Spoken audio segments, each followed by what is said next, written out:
नमस्कार। आज हम एक ऐसे विषय की गहराई में जा रहे हैं जो शायद जिंदगी की सबसे अहम सच्चाइयों में से एक है, पर हम अक्सर उसे नजरअंदाज कर देते हैं। वो ये कि कैसे हमारे विचार, हमारे मन में जो भी बातें चलती रहती हैं, वो असल में हमारी पूरी दुनिया को, हमारे अनुभव को कंट्रोल करती हैं। बिल्कुल। हमारे पास जो स्रोत हैं वो इसी बात पर रोशनी डालते हैं कि विचार सिर्फ ऐसे ही हवा में नहीं उड़ते रहते। नहीं, बिल्कुल नहीं। ये हमारे हर एहसास, हर एक्शन का, आप कह सकते हैं, शुरुआती बिंदु होते हैं। हाँ। सोचिए, सुबह आंख खुलते ही अगर मन में कुछ भारीपन है तो पूरा दिन वैसा ही महसूस होता है ना। बिल्कुल। वो पहला विचार ही टोन सेट कर देता है। और जब कोई मुश्किल आती है तो उस वक्त जो ख्याल मन में चल रहे होते हैं वही तय करते हैं कि हम उससे लड़ेंगे या हार मान लेंगे। सही बात है।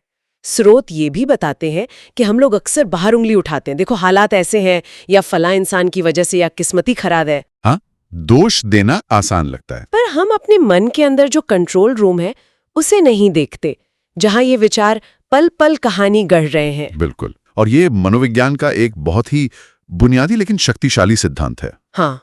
कि विचार पहले आते हैं, वो हमारी भावनाओं को रंग देते हैं, और फिर वही भावनाएं हमें काम करने या न करने पर मजबूर करती हैं। स्रोत इसी बात पे जोर देते हैं कि ये कोई किस्मत का खेल नहीं है। अच्छा। हाँ, अगर हम आज अपने सोचने के ढंग को समझें और थोड़ा बदलें तो आने वाला कल वाकई बदल सकता है। तो आज हमारी कोशिश यही रहेगी कि इस कनेक्शन को थोड़ा और बारीकी से समझें। हाँ, और देखें कि कैसे अपने विचारों पर थोड़ा ध्यान देकर हम अपनी जिंदगी की लगाम शायद बेहतर तरीके से अपने हाथ में ले सकते हैं। हाँ, तो चलिए इसी सोच की जो ताकत है उसे परत दर परत खोलते हैं। स्रोतों का पहला बड़ा पॉइंट क्या है कि हर वो विचार जिसे हम अपने मन में, जिसे हम स्वीकार कर लेते हैं, वो हमारे मूड को, हमारे मिजाज को तय करता है। बिल्कुल। सुनने में ये शायद बहुत मामूली लगे, है ना? हाँ, लगता तो है। पर जब आप शांति से बैठकर जरा गौर करते हैं कि मन में चल क्या रहा है, तब एहसास होता है कि अरे ये तो बहुत पावरफुल है। हाँ, ये हानि रहित नहीं है। बिल्कुल। हाँ। जैसे मान लीजिए सुबह उठें और पहला ख्याल आया, उफ, आज का दिन तो बहुत मुश्किल होने वाला है। बस ये एक छोटा सा ख्याल, यही काफी है पूरे मूड पर एक उदासी की चादर डालने के लिए। सही। या अगर कोई चिंता वाला विचार पकड़ लिया तो फिर हर फैसले में वो घबराहट दिखेगी। हाँ, वो असर डालता है। दूसरी तरफ अगर आपने सोचा नहीं आज शांति रखनी है या आज मेरा ये मकसद है, तो वही एक चुनाव आपके एहसास को, आपके बर्ताव को बदल सकता है। बिल्कुल, ये सीधा कनेक्शन है।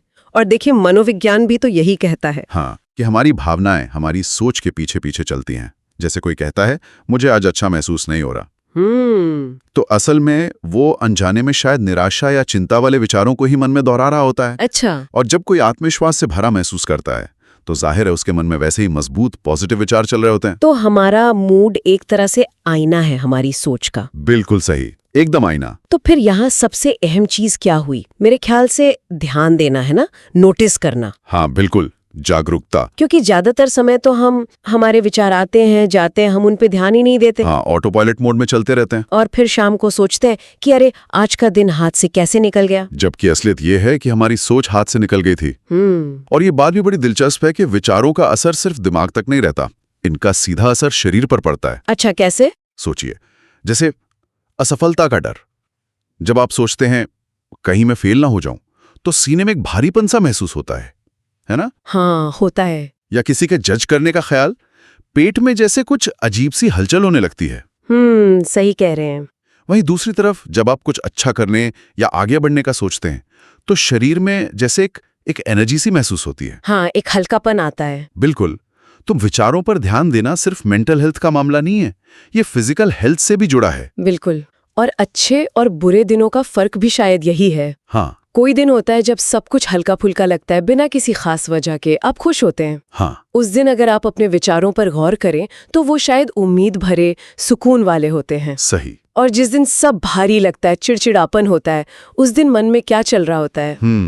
शायद चिंता, गुस्सा, हाँ, या कोई पुरानी कड़वाहट।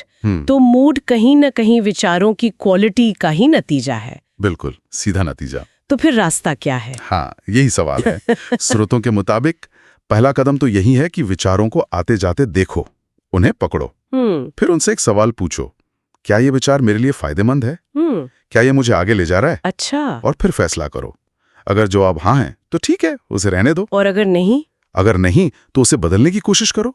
कहो नहीं, ये मेरे काम का नहीं।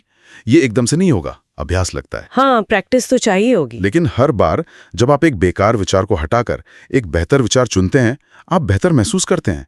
आप असल में अपने दिमाग को ट्रेन कर रहे हैं। और यहाँ वो दोहराव वाला सिद्धांत भी तो काम करता है ना, जो स्रोतों में बताया गया है। हाँ बिल्कुल, मस्तिष्क दोहराव पसंद करता है। जिस रास्ते पर हम बार बार चलते हैं वो रास्ता जैसे पक्का हो जाता है। सही। अगर हम चिंता करने की आदी हैं तो दिमाग चिंता के नए नए बहाने ढूंढता रहेगा। हाँ। और अगर हम समाधान या ग्रोथ के बारे में सोचते हैं तो दिमाग उसी दिशा में नए रास्ते खोजेगा। तो मूड बदलना है तो ये पुराने घिसे पिटे सोचने के पैटर्न तोड़ने पड़ेंगे। बिल्कुल। हर बार जब हम एक कमजोर विचार को एक मजबूत विचार से बदलते हैं, हम असल में अपने दिमाग को एक नई बेहतर आदत सिखा रहे होते हैं। अच्छा, तो ये मूड वाली बात तो समझ आई, पर उन विचारों का क्या करें जो हमारी सारी एनर्जी ही खींच लेते हैं? हाँ, ये बहुत अहम मुद्दा है। ये स्रोतों का दूसरा जरूरी पॉइंट है। ऐसे विचारों को खाद पानी देना बंद करें जो आपकी एनर्जी चूस लेते हैं। सही कहा। हम सब ने महसूस किया है ना, कभी कभी दिन खत्म होते होते लगता है जैसे बैटरी बिल्कुल जीरो हो गई हो। हाँ बिल्कुल, पूरी तरह ड्रेन हो जाते हैं। स्रोत कहते हैं कि ये थकान अक्सर फिजिकल मेहनत से ज्यादा मन के बोझ की वजह से होती है। सही, वो मेंटल ड्रेन ज्यादा थकाता है। जरा सोचें उन ख्यालों के बारे में। तुम दूसरों से पीछे हो, या तुम फिर वही गलती कर रहे हो, या शायद तुम काफी अच्छे नहीं हो। ये बहुत कॉमन है। और ये अक्सर चीखते नहीं है, ये फुसफुसाते हैं। क्या होगा अगर मैं फेल हो गई? लोग क्या सोचेंगे? हाँ, बहुत धीरे से आते हैं। ये छोटे लगते हैं, पर जितनी बार हम इन पर ध्यान देते हैं, इनको तवज्जो देते हैं, ये उतने ही बड़े और ताकतवर होते जाते हैं। बिल्कुल, यही फिर वही बात आती है, पहले जागरूकता और फिर फैसला।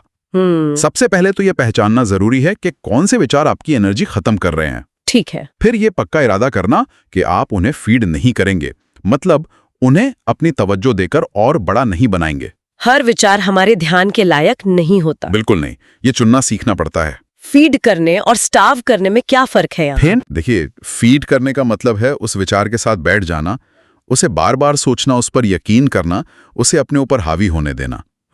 और स्टार्व करने यानी भूखा रखने का मतलब है उसे देखना, पहचानना कि ये नुकसानदेह है और फिर अपना ध्यान वहां से हटा लेना, हटाकर कहीं और लगाना। हाँ, किसी बेहतर, किसी उपयोगी चीज पर। उसे बढ़ने के लिए खुराक ही ना देना।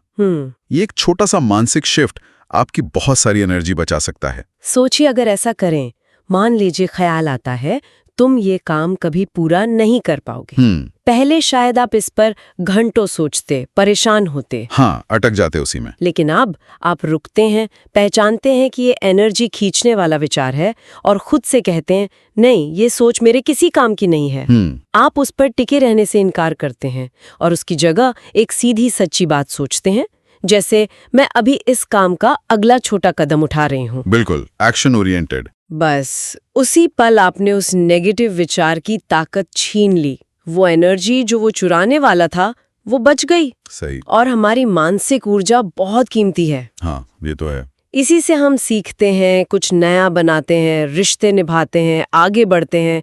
जब ये कम होती है तो हम टाल-मटोल करने लगते हैं। हाँ, प्रोक्रेस्टिनेशन। बचाव का रास्ता ढूंढते हैं, फंसा हुआ महसूस करते हैं। इसलिए अपनी ऊर्जा की हिफाजत करना बहुत जरूरी है। और ये हिफाजत सिर्फ काम से छुट्टी लेकर नहीं होती। नहीं, बिल्कुल नहीं। ये उन विचारों से बचकर होती है जो बिना कुछ दिए हमारी ताकत निचोड़ लेते हैं। हाँ, और उन लोगों के बारे में सोचिए जिन्हें हम कामयाब मानते हैं। ऐसा तो नहीं है कि उनके मन में नेगेटिव विचार नहीं आते होंगे। नहीं, बिल्कुल आते हैं, सबके आते हैं। फर्क ये है कि वो उन पर रुके नहीं रहते। अच्छा। वो किसी नाकामी को घंटों तक मन में दोहराते नहीं रहते। वो रिजेक्शन के डर में अपनी एनर्जी बर्बाद नहीं करते। तो वो करते क्या हैं? वो जल्दी से अपना ध्यान हटाते हैं, सोच बदलते हैं।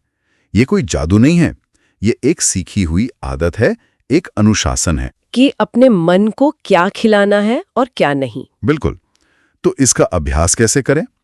तरीका आसान है, पर लगातार करना होगा। बताइए। पहला, विचार को आते हुए देखो, नोटिस करो। दूसरा, खुद से पूछो, ये मुझे ताकत दे रहा है या मेरी ताकत ले रहा है?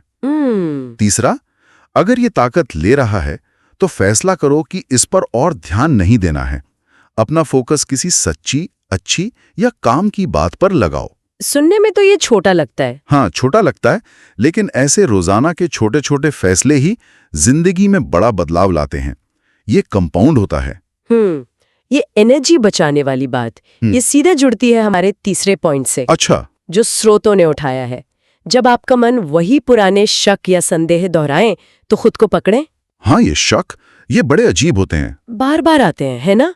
शायद अलग अलग शक्ल में, पर मैसेज लगभग वही होता है। हाँ, जैसे तुम तैयार नहीं हो, तुम ये नहीं कर सकते, तुम इसके लायक नहीं, कुछ ऐसा ही। और ऐसा होता क्यों है बार बार? क्योंकि हमारा दिमाग वो पैटर्न बनाने और याद रखने में माहिर है। अच्छा। अगर हमने पहले कभी खुद पर शक किया है तो दिमाग के लिए वही पुरानी लाइनें दोहराना बहुत आसान हो जाता है। और बार बार दोहराने से वो शक जाना पहचाना लगता है, और जो चीज जानी पहचानी लगती है वो अक्सर सच लगने लगती है। यही हम गलती कर जाते हैं। हाँ, हम शक को सच्चाई मान बैठते हैं, जबकि वो बस एक पुरानी आदत होती है, एक मेंटल हैबिट। और इसका नतीजा क्या होता है? नतीजा, जब शक हावी होता है तो हमारे काम करने का दायरा वो सिकुड़ जाता है।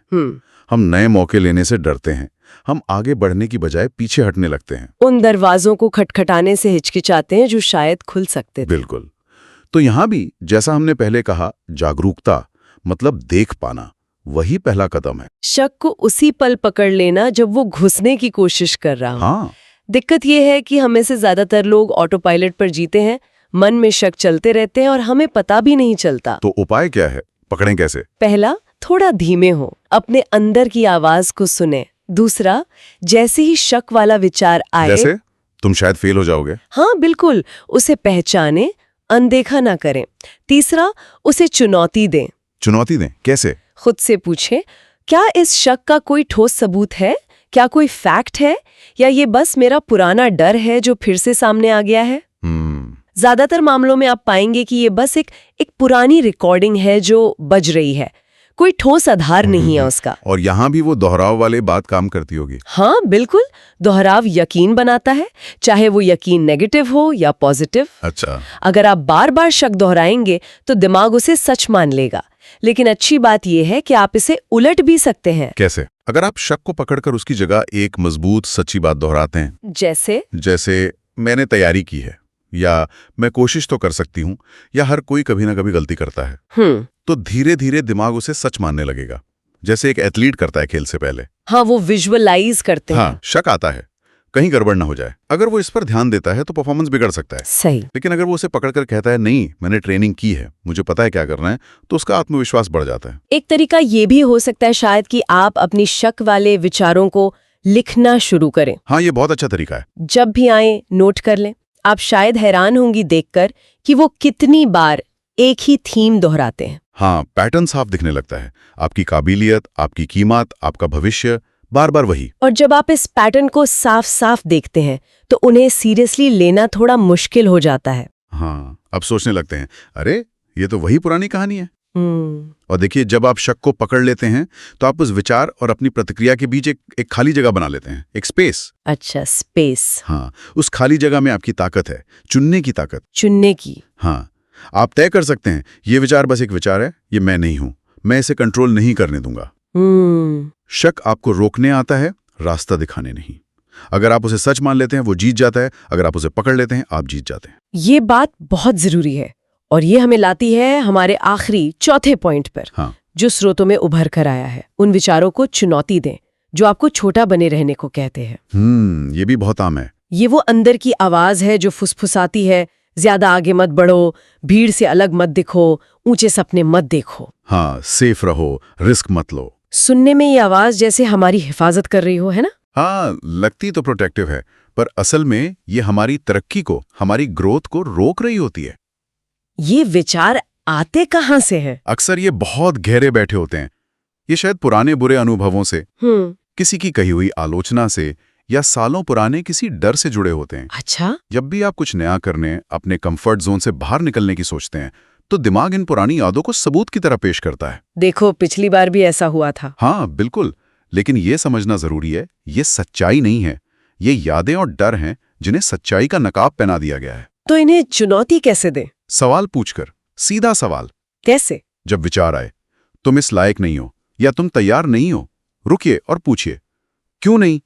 क्या पक्का सबूत है कि मैं ये नहीं कर सकती? आप पाएंगे कि अक्सर कोई ठोस सबूत होता ही नहीं। ये सवाल पूछना ही उस विचार के भ्रम को तोड़ देता है। पर इसमें हिम्मत तो लगती होगी। हाँ, इसमें हिम्मत वकील है, मतलब डर या असहज महसूस होने के बावजूद वो काम करना जो आप करना चाहते हैं। जैसे मान लीजिए विचार कहता है मीटिंग में मत बोलो, सब हंसेंगे। चुनौती ये है कि आप फिर भी बोलें, चाहे थोड़ा डर लगे। हर बार जब आप ऐसा करते हैं तो आप उस छोटा रखने वाले विचार की पकड़ को कमजोर करते हैं। आप खुद को सबूत देते हैं कि आप उस डर से बड़े हैं। और अगर हम इन विचारों को चुनौती ना दें तो खतरा क्या है? खतरा यह है कि ये हमारी आदत बन जाती है। हमारी जीवन शैली। हम खुद ही अपने दायरे छोटे कर लेते हैं, मौके लेना बंद कर देते हैं, नई चीजें आजमाना बंद कर देते हैं। और धीरे धीरे जिंदगी हमारी असली क्षमता से कई छोटी रह जाती है, सिर्फ इसलिए क्योंकि हमने उस झूठ पर यकीन कर लिया जो हमें कोशिश करने से रोकता था। अगर हम इसे बड़ी तस्वीर में देखें तो इंसान तरक्की तभी करता है जब वो अपनी मौजूदा हदों से, अपनी सीमाओं से आगे जाता है। सही बात है। और इसमें हमेशा थोड़ी मुश्किल, थोड़ा डर, थोड़ी असुविधा शामिल होती है। उन विचारों को चुनौती देना जो आपको पीछे खींचते हैं, असल में इसी तरक्की की प्रक्रिया का एक जरूरी हिस्सा है। तो आज हमने जिन स्रोतों को खंगाला, उनका निचोड़ सार क्या निकलता? यही कि अपने विचारों को समझना और उन पर काबू पाना ही अपने मूड, अपने एनर्जी, अपने कामों और आखिरकार अपनी पूरी जिंदगी को संवारने की चाबी है। बिल्कुल सही। ये सिर्फ अच्छा सोचो कहने से कहीं ज्यादा है। हाँ, ये वो नहीं है। ये लगातार ध्यान देने, सवाल पूछने और ये चुनने का काम है कि आप अपने मन के बगीचे में किन विचारों को जगह देते हैं। बिल्कुल। और ये कोई एक दिन का काम नहीं है, ये एक लगातार चलने वाला अभ्यास है, एक प्रैक्टिस है। अपने मन को एक बगीचे की तरह देखना शायद मददगार हो सकता है, जहां आपको चुनना पड़ता है कि कौन से पौधे लगाने हैं और कौन से जंगली घास फूस उखाड़ फेंकने हैं। स्रोत हमें यही याद दिलाते हैं कि हम अपने बदलते मूड या नेगेटिव ख्यालों के शिकार या गुलाम नहीं हैं। हमारे अंदर वो ताकत है कि हम अपनी जिंदगी की कहानी खुद लिख सकें अपने विचारों के जरिए। आज की इस पूरी बातचीत से एक सवाल जो शायद हम अपने साथ ले जा सकते हैं सोचने के लिए, अगर हमारे विचार वाकई हमारी हकीकत बनाते हैं, तो जानबूझकर, इरादे के साथ अपने अंदर की बातचीत को बदलकर हम अपनी बाहरी दुनिया में कौन सी नई संभावनाएं खोल सकते हैं, जिनके बारे में हमने पहले शायद कभी सोचा भी नहीं था। इस पर विचार कीजिएगा।